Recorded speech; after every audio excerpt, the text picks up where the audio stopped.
Tracy Elman Bennett. And my life as a voiceover artist is pretty good, pretty unique. I'm also a real estate agent. And the reason why, well, I have a passion with everything I do, but the reason why I chose voiceover is because I heard my grandmother on a video we call the fish story. And it's called the fish story because she was talking about fish and how she used to love to eat certain kind of fish and cook it. And she was talking to my uncle who used to go boating and catch fish, and they just met, and it was pretty interesting. But my grandmother was 88 years old, and she had a voice that sounded just like mine, high pitch. And I figured, she sounds so young. I mean, if you heard her on the phone, you'd think she was 35 years old. I thought, wow, I should market that. I should really go and figure out a way to use my voice to make money. Because if she's got it and I sound like her, it's got to be there. So I did.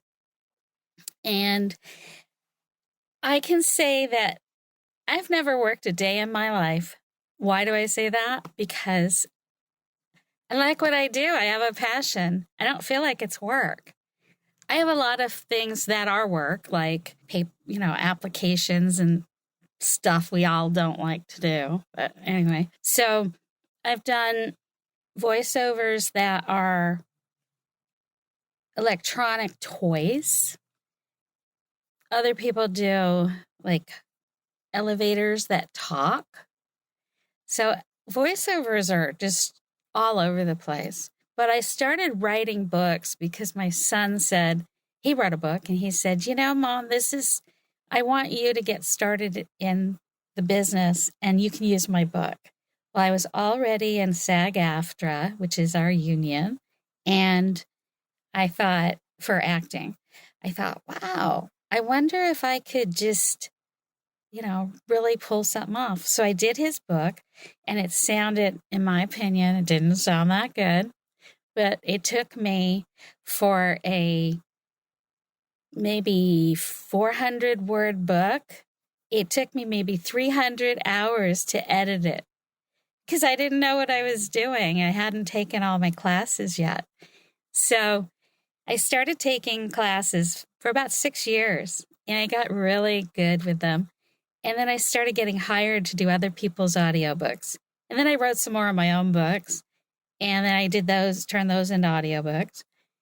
But I have one author that's had me do like all his books. And I counted 65 voices that I did for that, just for him. I don't plan these things. He had me just pick these voices. I've done a man. I've done a Katharine Hepburn type old lady.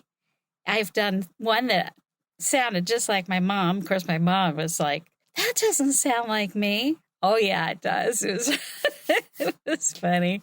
So I just have a lot of fun with them. And the kids are really entertained by it. So that's what's important. I play around with my voice. Oh, and I used one in business. This was a good one. So I'm going to tell you about my call to Walmart. So I kept calling and asking for the manager. The switchboard operator, whoever she is, she didn't want to put my call through. So she kept hanging up on me, dumping my calls instead of transferring me. And so I called back again, probably the 4th or 5th time, and I had an English accent. And she had no problem. She just put it right through. And I said, this is the way to do it. So just have somebody else call when you have a problem. Well, that's what I'm going to do from now on. But anyway, voiceovers are they're everywhere. They're everything that you hear a voice. It's a great industry to go into, but you just can't pick up and go straight in. You've got to know what you're doing.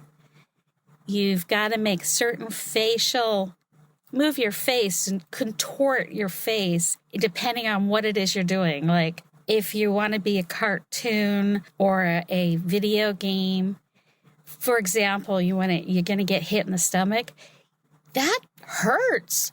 You really have to mimic it to the point where you really hurt. You might even have an injury there. So these people that do cartoon voices may be very injured. We have a lot of times when you do cartoons and you want to do voiceovers, you have for table read, and you have to just read it. It sounds really boring. There's, like I drove all the way down here for that. And then you go and you do it again when they're ready to put it all together. And you're actually doing it, and it's really cute. And and they don't put them on camera, but it's good. And then there's a lot of work that you have to do with highlighter and stuff like that, because you're doing more than one voice and you don't want to mix them up. So you have to color code it. So that's a little trick that we do. I'd say voiceover is one of the greatest jobs to get into, because you could be in a hotel, you could be anywhere. You could be, as long as you have like a new car that has this is my sound booth, by the way. As long as you have the absorption of the sound, good insulation, then you could pretty much be almost anywhere in your car and just do recording. But you have to have really good microphones, and you have to have, a good cell phone. There's only a couple on the market that people just rave about. Keep on changing whenever a new one comes out. And that's really good for your recording. We all do our own editing nowadays. And so we've all learned how to do that. So we can do audio editing and video editing, which is a really good added bonus for a skill. Even though these don't have to do with real estate, it kind of balances it out. It gives me something else to do. And that's where the stress comes in. It has nothing to do with voiceover, but I love doing it. I wanted to leave you with a couple of quotes that I heard today. Remind yourself that you're bigger than anything that can happen to you. Remind yourself that you are bigger than anything that can happen to you. And the other one is, you can always change your goal, but not your plan. So you can always change your goal, but not your plan. And I'm Tracy Elman. Thank you. Great, Tracy. Thanks. Great, Tracy. Thank you. Cool. All right.